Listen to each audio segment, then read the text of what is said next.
राम राम दोस्तों, ज्योतिष के इस विशेष कार्यक्रम में आपका फिर से स्वागत है। 30 अक्टूबर 2023 को गोचर में चंडाल दोष खत्म हो चुका है। अब बृहस्पति अपना शुभ प्रभाव देना आरंभ कर देंगे। देखिए, 22 अप्रैल 2023 को बृहस्पति ने जब अपनी मित्र राशि मेष राशि में प्रवेश किया था, तो बृहस्पति की जो स्थिति है बहुत मजबूत हो गई थी। लेकिन राहु मेष राशि में पहले से ही उपस्थित थे, जिससे चंडाल दोष का निर्माण हो गया और बृहस्पति जो कि सबसे शुभ ग्रह है वो अपनी शुभता नहीं दे पाए। राहु की भी बृहस्पति की तरह ही पांचवी सातवीं और नौवीं दृष्टियां होती है, जिससे बृहस्पति की जो पांचवी सातवीं नौवीं दृष्टियों का शुभ प्रभाव है वो भी नहीं मिल पाया। इसी चंडाल दोष का प्रभाव जिन जिन भावों पर पड़ा, वहां से संबंधित गलत निर्णय आपने लिए, आपके विवेक ने आपका साथ नहीं दिया। आप किसी भी राशि या लगन के व्यक्ति हो, कुंडली में लगभग 70% जो विवेक है वो बृहस्पति के कारकत्व में ही आता है, बृहस्पति के कारण ही होता है। विवेक कमजोर होने पर जो धर्म का रास्ता है, राइटियस पाथ है, सही रास्ता, उस पर व्यक्ति नहीं चल पाता। दूरगामी निर्णय लेने की जो अक्षमता है वो कमजोर हो जाती है, जिससे काफी जिंदगी के जो पहलू हैं वो अस्त व्यस्त हो जाते हैं। बृहस्पति और राहु दोनों ही विस्तार वृद्धि के कारक हैं, लेकिन जहां बृहस्पति योजना बनाकर सही रास्ते पर चलने से ग्रोथ देते हैं, वही राहु जिद देता है ग्रोथ पाने की। चाहे रास्ता उसके लिए कोई भी हो, नियम कानून की परवाह राहु नहीं करता। पैशन का कारक नहीं है राहु, राहु ऑब्सेशन का कारक है।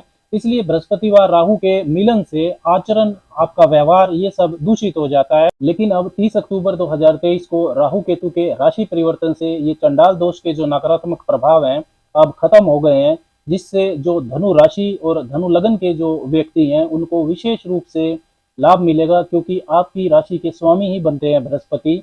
तो धनु राशि का मतलब, यदि आपकी कुंडली में चंद्रमा धनु राशि में है या आपकी कुंडली ही 9 नंबर से शुरू हो रही है, मतलब आपका धनु लगन है, तो जीवन को सफल बनाने के लिए 6 महीने का बहुमूल्य समय प्रकृति ने ये आपको दिया है। नवंबर 2023 से अप्रैल 2024 के बीच के 6 महीनों में बृहस्पति का शुभ आशीर्वाद आपको मिलेगा।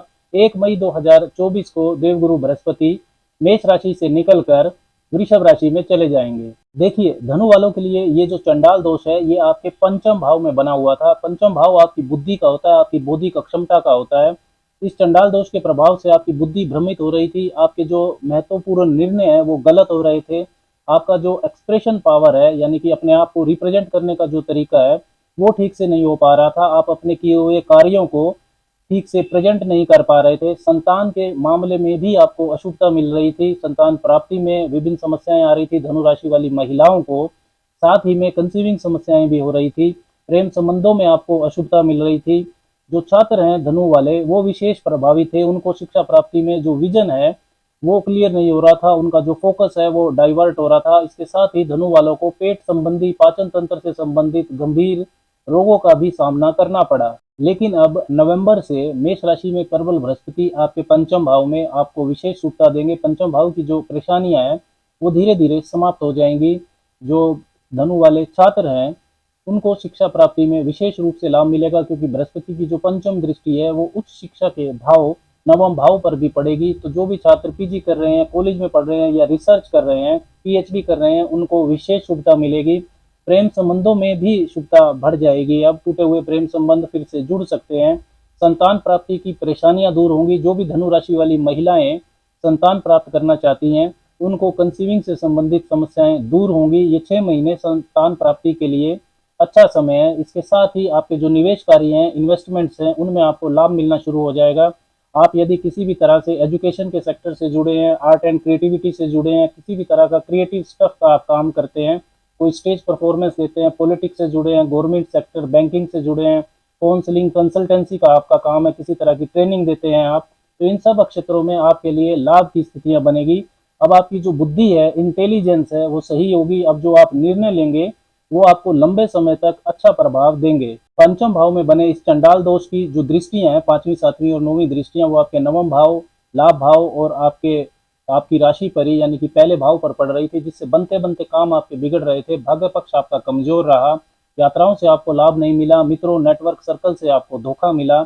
इनकम के जो साधन है उसमें स्थायित्व नहीं आप बना पा रहे थे, विचारों में आपके अस्थिरता रही, अच्छी गाइडेंस आपको नहीं मिली, अच्छी अपॉर्चुनिटी जो सामने आई उनका आप फायदा नहीं उठा पाए। बृहस्पति की जो पांचवी दृष्टि है वो भाग्य भाव पर जाएगी। देवगुरु बृहस्पति भाग्य के कारक भी होते हैं, और उनकी पांचवी दृष्टि में पूर्व जन्म के अच्छे कर्मों का आशीर्वाद छिपा होता है, ऐसा माना जाता है। तो भाग्य पक्ष आपका मजबूत होगा, अच्छी गाइडेंस मिलेगी, आपको आगे बढ़ने के अच्छे अच्छे अवसर मिलेंगे। विदेश यात्राओं से आपको लाभ मिलना शुरू हो जाएगा। आपकी धार्मिक यात्राएं भी होगी। घर में जो शुभ और मांगलिक कार्य हैं जो अब तक रुके हुए थे उनको आप पूरा कर पाएंगे। बृहस्पति की जो सातवीं दृष्टि है वो आपके 11वें भाव पर जाएगी, लाभ भाव पर, तो एक से ज्यादा आय का साधन आप बना पाएंगे। समाज के प्रभावशाली व्यक्तियों से आपके लिंक बनेंगे। मल्टीनेशनल कंपनी में जॉब का मामला हो या अच्छे व्यापारिक डील्स का मामला हो, इन सब में आपको शुभता मिलेगी। प्रमोशन पदोन्नति के भी योग बनेंगे। देवगुरु बृहस्पति की जो नवम दृष्टि है वो पहले भाव पर जाएगी, तो व्यक्तित्व आपका प्रभावशाली होगा। सेल्फ डेवलपमेंट पर आप काम कर पाएंगे, आत्म मंथन करेंगे, क्या सही है क्या नहीं है। लंबे समय की दूरगामी योजना आप बना पाएंगे। ऑप्टिमिज्म जो है, आशावाद, वो आपके जीवन के हर क्षेत्र में बढ़ जाएगा। धनु वालों के लिए देवगुरु बृहस्पति आपके चतुर्थ भाव सुख भाव के भी स्वामी बनते हैं। तो चतुर्थ भाव के स्वामी का पंचम भाव में इस समय रहना ये आपके लिए बहुत शुभ है, क्योंकि ये अपने से दूसरे भाव में जा रहा है। Fifth house is second from fourth, तो सेल्फ एक्सप्रेशन आपका अच्छा हो जाएगा। मानसिक शांति की वृद्धि करने वाला ये होता है। आपकी जो बुद्धि है, बौद्धिक क्षमता है, निर्णय लेने की क्षमता है, ये चौथे भाव की चीजों को लेकर विशेष तौर पर अच्छी हो जाएगी। जमीन, मकान, वाहन, इनकी खरीद फरोख्त से, मतलब रियल एस्टेट से, होम डिजाइनिंग से, होम डेकोरेटिव आइटम से, एग्रीकल्चर, पॉलिटिक्स, इन सब क्षेत्रों से यदि धनु वाला कोई व्यक्ति जुड़ा हुआ है तो उसके लिए इस समय विशेष लाभ की परिस्थितियां बनेंगी। तो धनु वाले दोस्तों, नवंबर 2023 से अप्रैल 2024 के बीच के ये 6 महीने का समय विशेष सफलता का वरदान है आपके लिए। देवगुरु बृहस्पति का शुभ जो आशीर्वाद है वो आपको इसमें मिलेगा। आपको इस पीरियड का पूरा लाभ उठाना चाहिए और दूरगामी योजनाएं बनाकर आपको उन पर काम करना चाहिए। इसके लाभ को और बेहतर बनाने के लिए आप कुछ उपाय कर सकते हैं। एक साबुत हल्दी की गांठ ले लें बृहस्पतिवार को और उसे पीले कपड़े में लपेट कर सी कर उसको आप अपने पास रख सकते हैं। 3-4 महीने में आप इसको बदल सकते हैं। जो पुरानी गांठ है उसको जल प्रवाह कर सकते हैं और जो नया इस तरीके से बनाकर उसे पास रखने से आपके लिए शुभ रहेगा। हर रोज आप जो बृहस्पति का मंत्र है, ओम ग्राम ग्रीम ग्रोम सह गुरुवे नमः, इसका भी 10-15 मिनट आप जप कर सकते हैं सुबह सुबह। इससे भी आपको लाभ मिलेगा। राम राम।